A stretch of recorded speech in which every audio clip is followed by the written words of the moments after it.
Hello everyone, it's Odd996, and I have a multiplayer battle in Empire Total War for you today. This is a one-on-one, as you guys can tell.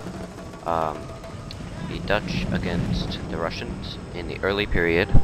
Only rules, no mortars. My opponent here, you can see his troops. Line infantry, light infantry, got some Cossack infantry on the flanks.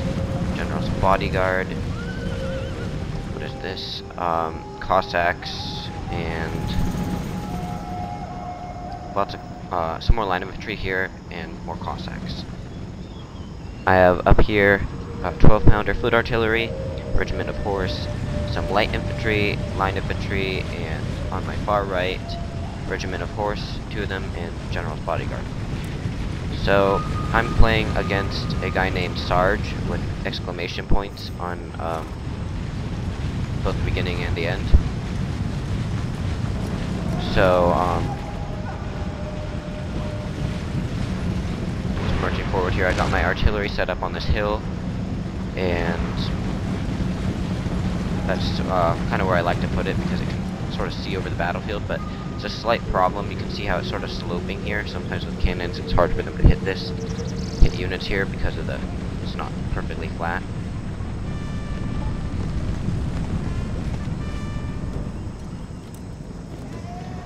And also, as you guys can see, my line infantry extends far out to my right flank here, but already I can tell he's going to try to flank around here with line infantry. He had his Cossacks there that just moved hidden.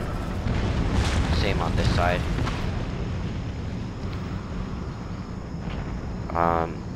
So we've got my light infantry and they're hidden.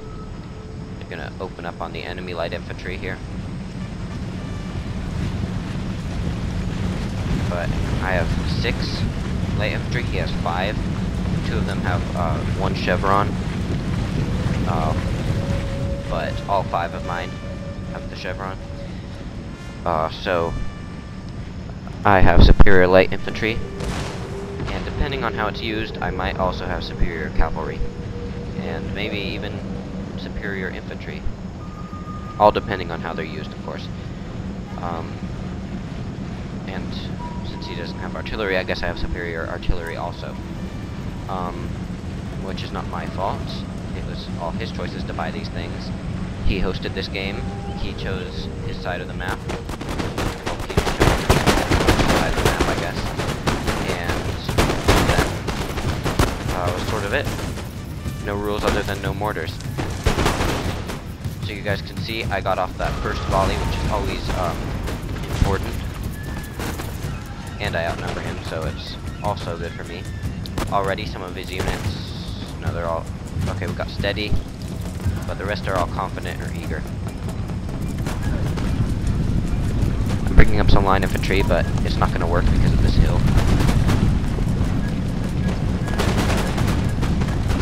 But anyway, after this, I'm sorry about that, the tape that had my, the mic to,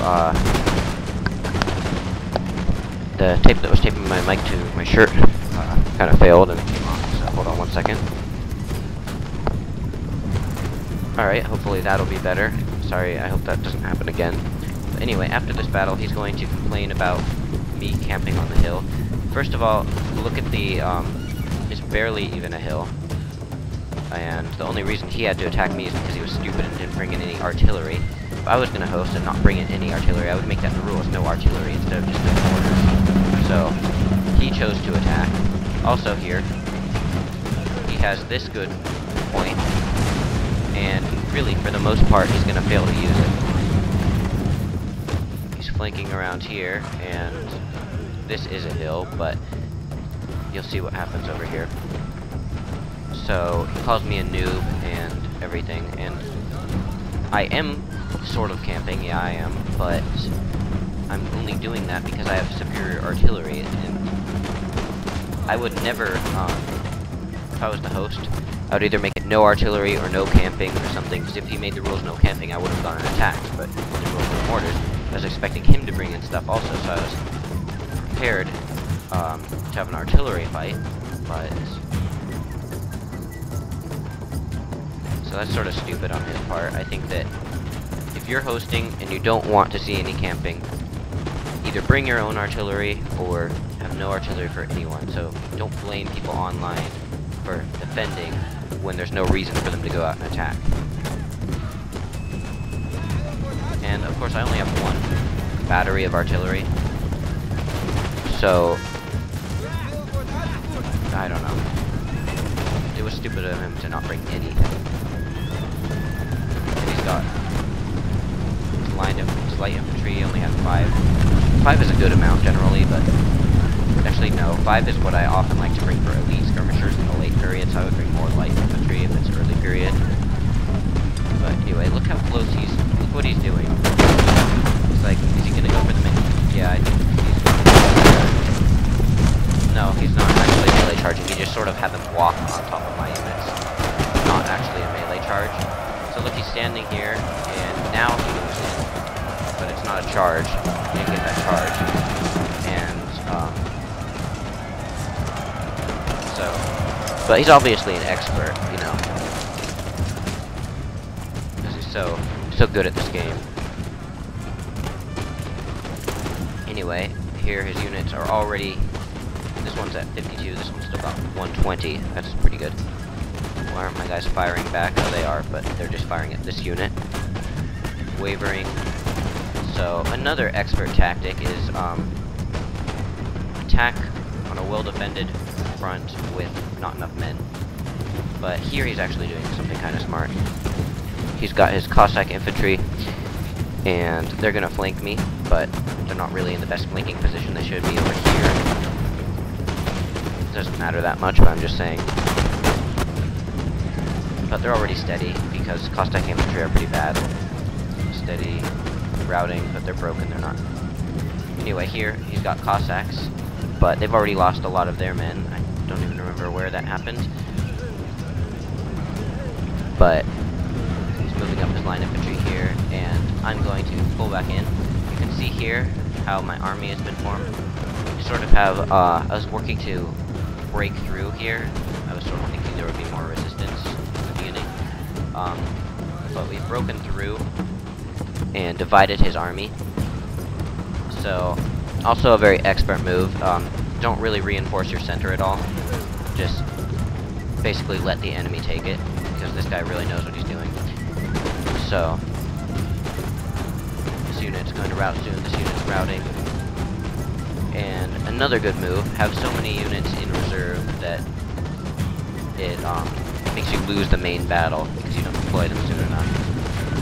Because he's already basically lost here, he's losing here, and finally those units just get in. These units just got here a few seconds ago.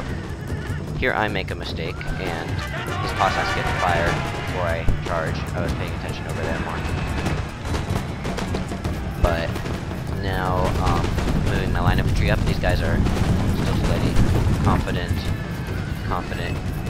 So I'm rearranging so that these two will fire here. This one is going to try to hold off both of these units, and the cavalry are going to kill the Cossacks.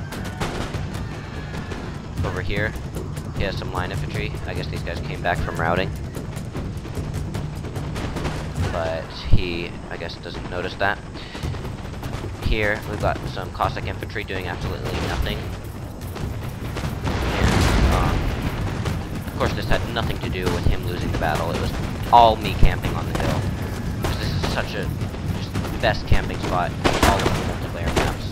Right here on this, like, barely elevated area. And when you don't do anything with your units, that's not responsible for causing you to lose. Anyway, we killed the enemy general over here. Oh yeah, he charged. I didn't show that, but he had his general. He charged here, thinking he would get the back of my line infantry. No, I just wanted the squares. Put my bayonets in and killed him. Now we're going for a melee charge here. 82 against 101. They're already wavering. We haven't even gotten there yet. They're gonna rout really soon. These guys also plugged in their bayonets. They're shattered. Now we're moving in over here. Shaken. These guys got our bayonets, and we're going to move into the attack. All those routing units. The battle here is over, but he's got some Cossacks in line over here. So also important when you're playing multiplayer battles, have both of your flanking forces get to the enemy before they kill your main army, or else it's not really a flanking force, it's just some sort of weak attack and they can like reorganize. But I'm gonna send these men over here pretty soon. Once again, this cannot be attributed to my opponent losing. It's only because I can, because he's such a good player. These guys are all routing. So in this battle, I don't think we're gonna make it into the end of this video. I'm gonna cut it off here, so I will be right back.